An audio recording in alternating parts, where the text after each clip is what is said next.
The live alien that had been taken from the 1949 Roswell crash was called EB.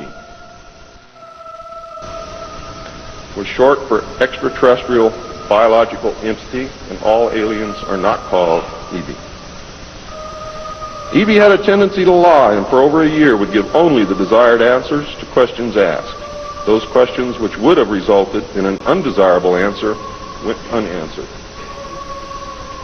At some point during the second year of captivity, he began to open up, and the information derived from EB was startling, to say the least. And this compilation of his revelations became the foundation of what would later be finished, called the Yellow Book. Photographs were taken of EB, which among others, I and Bill English were to view years later in Grudge 13. Why do they keep the aliens in a Faraday-shielded environment? Because they have a tendency to disappear right through walls. And if you can prevent the transmission of electromagnetic energy, you can stop them from doing it.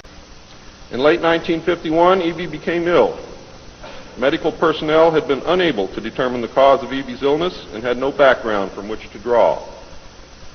EB's system was chlorophyll-based, and he processed food into energy much the same as plants. Waste material was excreted almost exactly the same as plants. It was decided that an expert in botany was called for. A botanist, Dr. Guillermo Mendoza, was brought in to try and help him recover. Those of you who have been looking for him on medical lists will not find him there. He was a PhD in botany. Dr. Mendoza worked to save EB until mid-1952 when EB died.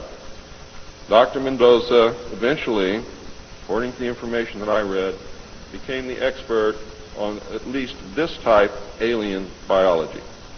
In a futile attempt to save EB and to try and gain favor with this technological superior alien race, the United States began broadcasting a call for help early in 1952 into the vast regions of space. If you know they're better than you, and if you know they can lick you, you better try and be friends with them, and that's what this effort was all about. The call went unanswered, but the project continued as an effort of good faith.